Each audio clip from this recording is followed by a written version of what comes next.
Senior citizens जो होते हैं, जिनकी की जो ये उम्र होती है सीनियर सिटीजन्स की, वो ऐसी होती है कि उनको जो अपने समय पे वो खुशियाँ ले सकते थे वो नहीं ले पाए हैं। अपने समय पर वो जो एंजॉय कर सकते थे उसको ना करके उस खुशी को, उस पल को उन्होंने अपनी जो संतान होती है उसमें संजो दिया होता है, उसके सपने पूरे करने में वो लग जाते हैं। उन सीनियर सिटीजन्स की जब बेकदरी होती है एक उम्र पे आने के बाद, उन सीनियर सिटीजन्स के साथ जब धोखा होता है और उन सीनियर सिटीजन्स की जो संतानें होती हैं, उन संतानों के द्वारा उनको जो परेशान किया जाता है, उनका जो अपमान किया जाता है, उनका जो शोषण किया जाता है, वो नहीं होना चाहिए। समाज में जो गिरावट आई है वो नहीं आनी चाहिए।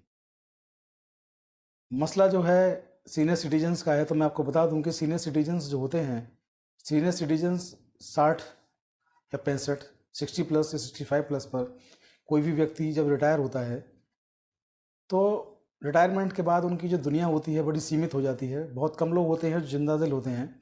कुछ लोग मान लीजिए व्यापारी हैं, तो वो भी 60 पे या 65 पे, 70 पे वो भी काम करना बंद कर देते हैं, और उनकी जो संतानें होती हैं, उनके बेटा बेटी या उनकी जो आने वाली पीढ़ियां होती हैं, वो उस काम को संभाल लेती हैं।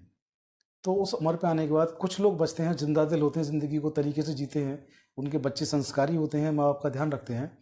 बाकी जो बड़ा इसका जो भाग होता है इस आबादी का, सीनियर सिटीजन यानी कि वरिष्ठ नागरिकों का, उनका जो बड़ा भाग है वो अकेलापन, परेशानियाँ, कोई सुनने वाला नहीं, तमाम चीज़ों से जूझते हुए, उलझते हुए अपना बुढ़ापा काटते हैं। और ज़िंदगी के जो कड़वे अनुभव उन्हें इस उम्र पर आके मिलते हैं, उनको लगता है कि पूरी ज़िंदगी व्यर्थ रही, क्योंकि इतना कुछ करने के बाद भी आज कोई सुनने वाला नहीं। ऐसे सीनियर सिटीजन्स को, उनकी देखभाल के लिए सरकार ने भी जो है कानून बनाया, maintenance maintenance senior citizens and parents जो एक्ट है, माता पिता का और सीनियर सिटीजन्स का भरण पोषण जो अधिनियम है 2007 का नाम उसे दिया गया। उसमें भी ये बताया गया कि क्या क्या आपके अधिकार हैं, क्या क्या आप कर सकते हैं। बहुत काम का कानून है, बहुत छोटी इसकी बुक है, बहुत पतली सी इसकी बुक है। और इसकी बुक पतली होने के साथ ये फ़ायदा इसलिए है कि जो भी सीनियर सिटीजन्स हैं, जो पढ़े लिखे हैं, मैं कहूँगा कि उनको ये बुक लेनी चाहिए, समझनी चाहिए, पढ़नी चाहिए। इससे आप अपना भला करें और अपने आसपास का जो आपका समाज है सीनियर सिटीजन्स का, उनका भी आप लोग भला कर सकते हैं। क्योंकि कानून है, हमारे देश में जब कोई काम सीधी तरीके से नहीं होता है, सही तरीके से नहीं होता है, तो फिर कानून के जरिए उस काम को करवाया जाता है। तो ये जो बुक है ये भी बहुत ज़रूरी है। मैं आपको बता दूँ, इस बुक का नाम जो है maintenance and welfare parents senior citizen act 2007, इस बुक का नाम है।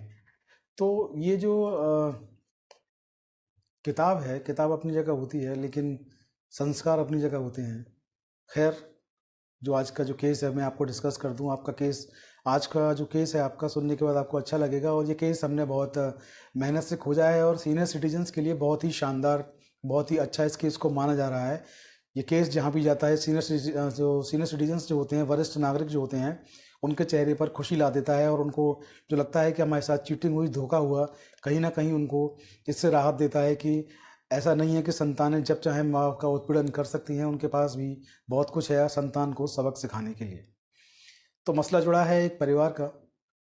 मसला एक परिवार से शुरू होता है। एक परिवार में बेटा बहू और पेरेंट्स, बेटा बहू ने जो आजकल की जो संस्कृति है कि सोचा कि पेरेंट्स को निकालो और प्रॉपर्टी को अपने नाम करो और ज़िंदगी अपने तरीके से जियो, जैसा कि आज का समाज चल रहा है। उन्होंने तंग करना शुरू किया। जब तंग करना शुरू किया तो एक सीमा तक उन्होंने बर्दाश्त किया। सीमा जब क्रॉस हुई, कोर्ट पहुंचे। पेरेंट्स जो थे, पिता ने जो है एसडीएम कोर्ट में मुकदमा दायर किया इसी अधिनियम के तहत। मैं आपको बता दूं, ये जो अधिनियम है ये पावर देता है जिला प्रशासन को, यानी कि एसडीएम को, डीएम को, जिलाधिकारी जो होते हैं उनको पावर देता है कि उनकी जो सीनियर सिटीजन्स हैं, जो पेरेंट्स हैं, उनकी ज़मीन पर, उनके मकान में अगर कोई कब्जा कर लेता है, चाहे वो उनकी अपनी संतान क्यों ना हो, तो वो इस अधिनियम के तहत सीधे जाके प्रार्थना पत्र उनको दे सकते हैं, एसडीएम को, डीएम को। और वो इस जो संपत्ति जो उनकी होगी उसको खाली कराने का पूरा पावर जो है उनके पास होता है। तो एसडीएम कोर्ट में इन्होंने अर्जी दी कि मेरा जो घर है उसको खाली करवाइए, संपत्ति को खाली करवाइए।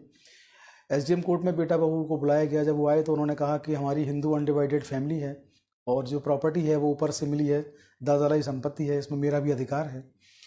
जो पिता थे उनसे कहा, तो उन्होंने साबित करने के लिए कहा गया, तो उन्होंने कहा कि मुझे ऊपर से कुछ नहीं मिला, संपत्ति मैंने खुद बनाई है। बेटा बहू ने इतना तंग किया कि आप सोचिए कि जब कोई बच्चा, जब संतान जन्म लेती है तो खुशियाँ होती हैं, मिठाइयाँ बांटी जाती हैं, और जब एक पेरेंट्स को, एक माँ बाप को न्यायालय तक पहुंचना पड़ता है उनके खिलाफ मुकदमा लड़ने के लिए, तो कितनी दुखद स्थिति होगी। खैर एसडीएम साहब ने पूरे मामले को देखा, समझा, सबूतों के आधार पर उन्होंने जो बेटा बहू थे उनसे कहा कि आप लोगों का केस जो है वो, आप लोगों के केस में दम नहीं है, संपत्ति आपके पिता की है, आपको खाली करनी होगी। संपत्ति खाली करने का अधिकार, आदेश जो है एसडीएम ने दिया। एसडीएम के आदेश के विरुद्ध उन्होंने जिलाधिकारी न्यायालय में यानी कि डीएम कोर्ट में बेटा बहू ने रिव्यू पिटीशन दाखिल किया, और रिव्यू पिटीशन दाखिल करके उन्होंने कहा कि एसडीएम साहब ने गलत आदेश दिया है, संपत्ति में हमारा भी अधिकार बनता है, क्योंकि संपत्ति जो है उसमें मेरी मेहनत लगी है, मेरा पैसा भी लगा है, ऐसा नहीं है केवल पिताजी का पैसा लगा। डीएम कोर्ट ने पूरे मामले का रिव्यू किया। रिव्यू करने के बाद डीएम कोर्ट ने आदेश दिया कि एसडीएम कोर्ट का जो आदेश है वो सही है, जस्ट है, फेयर है, बिल्कुल ठीक आदेश है। संपत्ति आपकी नहीं हो सकती, संपत्ति आपके पिताजी ने खरीदी है, उन्होंने बनाई है, संपत्ति उनकी है, आप खाली करें। जब उनको लगा कि कहीं से कुछ नहीं हो पा रहा है तो बेटा बहू पहुंचते हैं हाई कोर्ट में। हाई कोर्ट में पहुंचने के बाद, ये मामला बता दूं आपको, हरियाणा हाई कोर्ट का है। तो जब मामला कोर्ट में पहुंचता है तो कोर्ट में पहुंचने के बाद जो बेटा और जो बहू थे, उन्होंने हाई कोर्ट में क्रिमिनल रिट दाखिल की, और क्रिमिनल रिट दाखिल करके उन्होंने कोर्ट को कहा कि जो पिताजी हैं, जो पेरेंट्स हैं, वो हमें इस मकान से, संपत्ति से बेदखल करना चाहते हैं। एसडीएम साहब ने भी आदेश दिया है कि आप खाली करिए, डीएम साहब ने भी आदेश दिया, लेकिन ये संपत्ति जो है दादालाई संपत्ति है, मेरा भी इसमें हक बनता है। मैंने मेहनत की संपत्ति को बनाने में, मेरा रुपया लगा, मेरी मेहनत लगी, तो मेरा भी हक बनता है। और दूसरा, मेरे जो पेरेंट्स हैं, मेरे जो पिताजी हैं, उन्होंने मेरी पत्नी को बहुत तंग किया, इसलिए उनके ऊपर डोमेस्टिक वायलेंस यानी घरेलू हिंसा का मुकदमा भी चल रहा है। दूसरा, उनके ऊपर कुछ क्रिमिनल केसेस भी जो हैं वो चल रहे हैं, क्योंकि उन्होंने हमें घर से निकालने की कोशिश की, तो कुछ एफआईआर भी उनके ऊपर हैं। इस तरीके की उन्होंने कोर्ट में बात कही। हाई कोर्ट ने जो पेरेंट्स थे उनसे कहा कि अपना पक्ष रखिए, तो उन्होंने भी अपना पक्ष रखा कि साहब इतना परेशान करते हैं और ये चाहते हैं कि संपत्ति इनकी हो जाए और हमारा कोई ठिकाना नहीं है, हम कहाँ जाएंगे। तो कोर्ट ने पाया कि बिल्कुल अधिनियम के तहत कार्रवाई हुई, ठीक कार्रवाई हुई। तो कोर्ट ने, यानी कि हाई कोर्ट ने, जो बेटा बहू थे, इनकी जो अपील थी, इनकी जो रिट थी, हाई कोर्ट में इसको खारिज कर दिया। और खारिज करने के साथ जो है कुछ बातें जो यहाँ पे कहीं बेहद ज़रूरी बातें थी वो मैं आपको बता देता हूँ। हाई कोर्ट ने अपने आदेश में सबसे ज़रूरी बात जो लिखी वो ये लिखी, उन्होंने कोटेशन दिया गुरु ग्रंथ साहिब का। गुरु ग्रंथ साहिब में उन्होंने बताया कि लिखा गया है कि जब कोई संतान उत्पन्न होती है, पैदा होती है, तो बड़ा खुशी का माहौल होता है।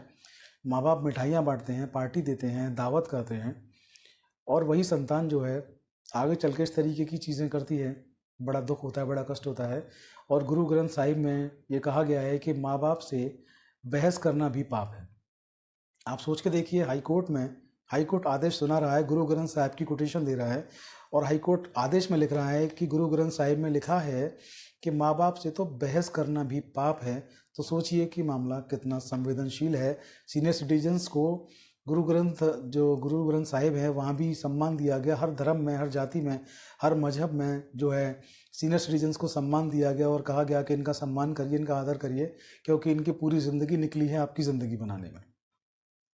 इस केस को उन्होंने खारिज कर दिया हाई कोर्ट ने। खारिज करने के साथ ही उन्होंने ये भी कहा कि जो सेक्शन 23 है इस अधिनियम का, उसका जिक्र भी उन्होंने किया कि आप लोग जो हैं, जब किसी अपनी संतान को अपनी कोई संपत्ति गिफ्ट करते हैं, उस वक्त आपको उसमें ये पैरा लिखवाना चाहिए कि आगे चल के अगर अपने भरण पोषण में हमें दिक्कत होती है, या हमें लगता है कि हमें अपनी संपत्ति की ज़रूरत है, तो इस गिफ्ट डीड को हम खारिज करा सकते हैं, कैंसिल करा सकते हैं, अपनी संपत्ति को वापस भी ले सकते हैं।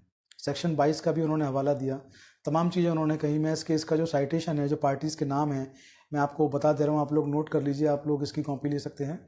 बाकी आप लोग चाहेंगे तो हमारा यूट्यूब हमारा जो अकाउंट है, यूट्यूब अकाउंट पे जाकर, यूट्यूब हमारा जो नंबर है, वहाँ से आप हमारी लीगल टीम से कांटेक्ट करके वहाँ से भी फीस चुका के उनकी आप इस कॉपी को ले सकते हैं। तो केस की जो साइटेशन है मैं बता रहा हूँ, आप लोग नोट कर लीजिए।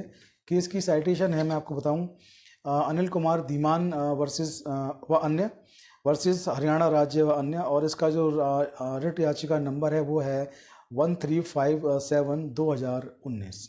ये इस केस का साइटेशन का नंबर है। तो आप लोग जो है ज़्यादा से ज़्यादा इस वीडियो को शेयर करें, मैक्सिमम सीनियर सिटीजन्स तक पहुंचाएं, और जो भी लोग इस वीडियो को देख रहे हैं अपने आसपास के रहने वाले सीनियर सिटीजन्स तक इस वीडियो को पहुंचाने के साथ उनकी मदद करें। सीनियर सिटीजन्स यानी कि जो समाज के वरिष्ठ नागरिक हैं, वो कोई भी हों, किसी के भी माता पिता हों, उनकी मदद करें, उनसे बातचीत करें, उनका दुख सुख जानें, उनका हालचाल जानें, और बस जितना हो सके उनकी सेवा करिए, चाहे वो आपके माता पिता हों, चाहे किसी और के हों।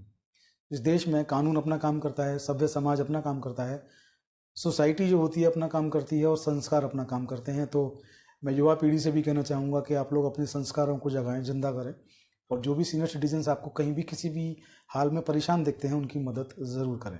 आज की वीडियो में इतना ही। जय हिंद, जय भारत, नमस्कार।